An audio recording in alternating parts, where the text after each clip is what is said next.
Hi guys, welcome to Destination Philippines again. Uh, it's raining pretty hard. Well, it was raining. I think it slowed down a little bit now. It's just maybe sprinkling. I was out at the store for a little bit. I quite often have to leave the house to make a phone call because the phone doesn't work here in the house. And I think I told you this before. My Wi-Fi router is with Globe. It's an 4G LTE machine, and it works exactly on the same frequency and as my phone, and they're both with the same carrier.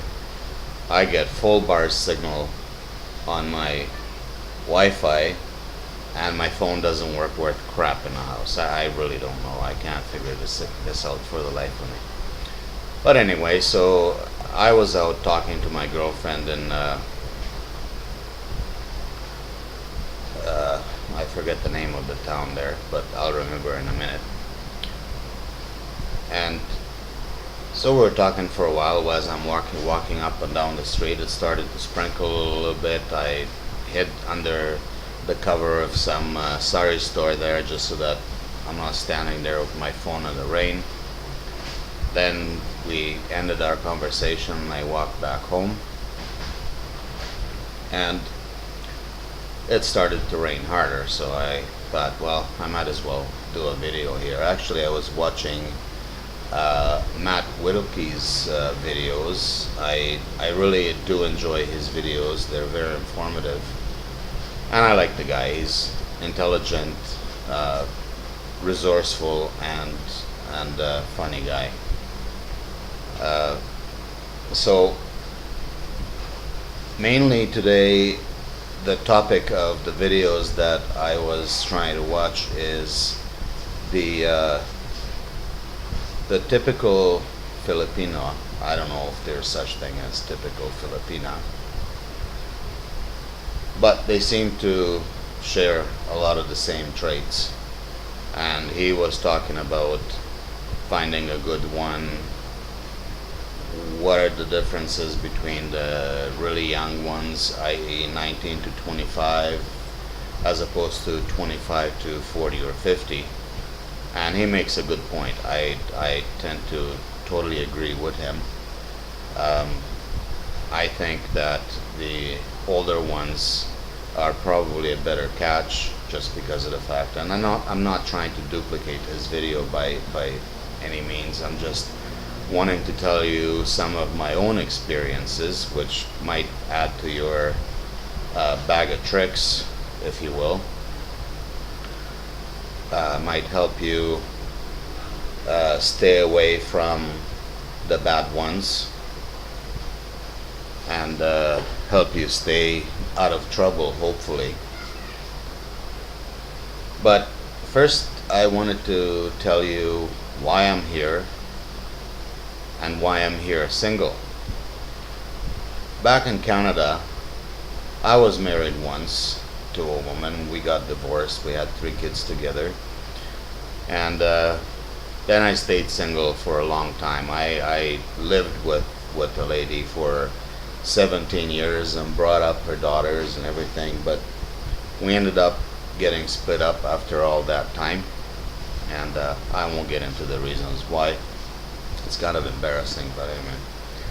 So then I decided to get into Asian ladies. First thing on my mind was Chinese, because there's so many Chinese women in Canada. It's not even funny. Very tough nut to crack. It's really, really tough to get into the Chinese community. Excuse me. Let alone getting a Chinese woman to date you there. I don't know why. It's just they don't seem to be interested in you unless you're a friend of their friend and they decide to introduce you to, and maybe you get recommended by somebody, something like that. Anyway, I didn't really know any Chinese people there, so I couldn't get introduced to any Chinese girl.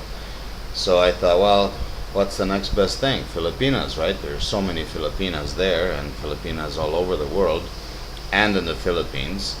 So why not try to get hooked up with a Filipina? So I went online. Filipino Cupid is the dating site, and I sent some messages back and forth with some women there. Some of them didn't seem to be that interested. Some of them already had a boyfriend. I don't know why they keep their profile alive online when they already have a boyfriend, but oh well, that's their thing. And finally, I had met this woman, an OFW, that worked right there in Calgary. So we chatted a bit online, and then she gave me her phone number, and I called her, and we talked for a bit, and then we decided to go out on a date together, which we did, and then we dated some more, and then eventually we sort of fell in love, and I had invited her to move in with me because I was living by myself with just my two dogs at the time. So we lived together for a little while anyway, and then after that little while, when her family back home found out that she's living with me, she claims that her mother was putting pressure on us to get married because we're living in sin. So we, after a while, she had convinced me that it would be a good idea to get married, so we set a date, and we got married. Right after we got married, we had a talk, and I'd done quite a bit of research on the Filipino culture online, of course, watching the YouTube videos and Googling this and that. I found out quite a bit about the Philippines, and I popped the question to her. I said, you know what, why wouldn't we retire in the Philippines? It's a beautiful country. I'd love to move there. And she says, oh, sure, yeah, we can do that, but we need to stay here for at least another year to save some more money. We need to work more and save, and then we can plan on going there. So we decided that a year from that date would be a good time, and so we planned on that. And then we were going to move back into her own town in on the island of Mindanao, in province of South Cotabato, and a small town called Polomolok. She owns a house there, and all her family and relatives are there, so we thought, well, it's a good place to move. It's a nice place, safe. She knows everybody there, so why not just move there? She even owns a house there, so we move somewhere where we don't have to pay rent. The house is already paid for. And anyway, so we motor on for a whole year, work and save money and put money aside, and we plan on doing this. About 2 months before we're supposed to leave, when I popped the question, I said, well, maybe do you think we should buy a sea can and bring it over so that we can start loading our stuff that we want to bring there, and we need to book our tickets online, and it's always better to reserve your tickets earlier than later because of two factors: availability, and if you book them early enough, you might save quite a bit on the tickets too. And then she said, well, she changed her mind. She doesn't want to leave right away because she figures that we probably don't have enough money to bring with us. Go figure. I figured we had enough money, but she figured we didn't. So she said she wanted to stay at least another 2 years there. I said, well, no, we've already started selling our vehicles, and the house was about to go on sale, on the market for sale. And I was kind of really looking forward to this date, and I saw a light at the end of the tunnel, just that date getting closer and closer. I don't want to sit around and wait another 2 years. And She said no, she doesn't want to go. I said, well, in that case, I think we're gonna need to get separated because I'm going with or without you.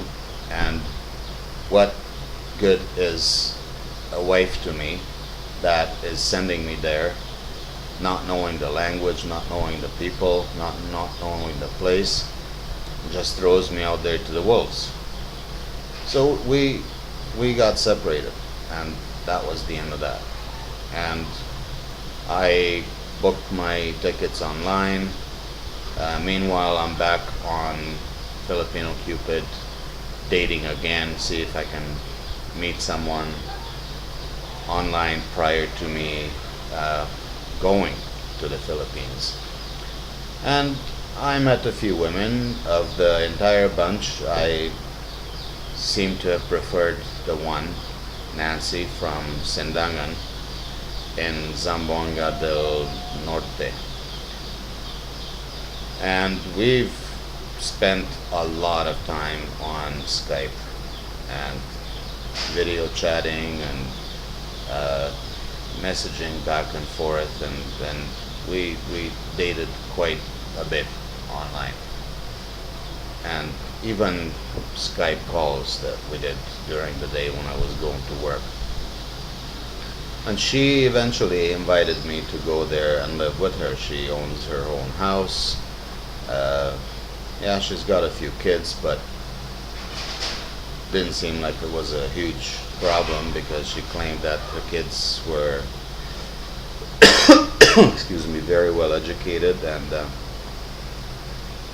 they shouldn't be a problem. So eventually I decided that that would be my new destination. I would be going to Sindangan. So I had started preparing to go there. Got my container, started loading it, sold all my vehicles, sold anything I could sell and didn't want to bring over here. And that was the end of that. And then I left there with my two dogs, and I got here, I think it was June the 2nd or the 3rd of 2017. And I bought her a ticket to fly from Dipolog to Manila to meet me in the Manila airport so that we can fly back together over to her place. It wasn't that much. The ticket was pretty cheap. I think it was something like $200 or something like that. It wasn't a huge deal. So we got together in Manila, and then we hopped on the plane and came to Dipolog and unloaded our luggage and my dogs, and she had hired a van to come pick us up at the airport and drove us back to Sindangan. I think it was about a 2-hour drive, I believe. Beautiful drive, by the way. It was bloody hot. Thank God for the aircon in the car. And we got in Sindangan, and it was just piss and rain. We unloaded everything in the rain, got in the house, and started a so-called good life there. Well, it was pretty rosy for the first week, but then she started with money grabbing, asking for money all the time. She did actually get money from me when I was back in Canada, but she didn't ask for it. She said that she's having these problems, but she never asked for money, and I offered to help her out and send her money to fix her well pump because apparently it burnt out, and that got fixed, and I sent her money for food for her and the kids and the dogs and this and that. It wasn't a ton of money, I can't complain about that, but once I got there, then the expenditures, they just got amplified. I must have spent about 100,000 pesos on her house and equipment that was damaged that needed to be repaired, and I was basically footing all the bills in the house, including the food and all that. And then one day I got money sent to me by my mom We went to the Western Union and picked it up, and I had quite a bit. I had like 120,000, I think it was, and I put it under my laptop because I just thought it was safe. It was in the house. Well, next day I looked at it, and the stack didn't look so thick, so I counted it, and I was missing 15,000. And I asked her about it, and she says no, she didn't take it. And I said, well, somebody in the house took it because I'm missing it. It was there yesterday. It's gone now. She didn't acknowledge that, and then a couple of days later she admitted that she took, but she only took 4,000. I don't know why she would admit to 4,000, but not the entire 15,000. And she'd offered to return it to me the next day. And the next day when she returned it to me, she only returned 3,000 because she said she had to deduct 1,000 for food and miscellaneous items in the house. So, okay, well, wasn't 11,000 enough? You needed to take another 1,000 just to cover the rest? Well, that I don't have that money. Okay, that's fine. So we've had a lot of arguments and disagreements over the couple of months, and some pretty heated fights, and I just started disliking the situation. I didn't like being with her anymore. She was extremely jealous every time I was on the phone texting. She was assuming that I was texting some girls, and when I was going into town to pick up something or just to even walk around with my dogs to get to know the place, I made some friends there, and she was constantly accusing me of having sex with those women there, and all that jazz, and I just was not happy, so I decided to move from there. And of course then I was online again, looking around to see if I can find someone. I was looking for someone right in Sindangan there, but women there didn't seem to be responsive on that website, maybe because they're not online always. And I accidentally found this girl in Maranding. We got to meet each other, and well, online of course, and Skype, and got to talk to each other quite a bit, and she invited me to move over to Maranding because she had a motorcycle dealership there and she had a place to live, and me and the dogs are welcome and I can just go there. So in the next episode I will tell you what happened in Maranding.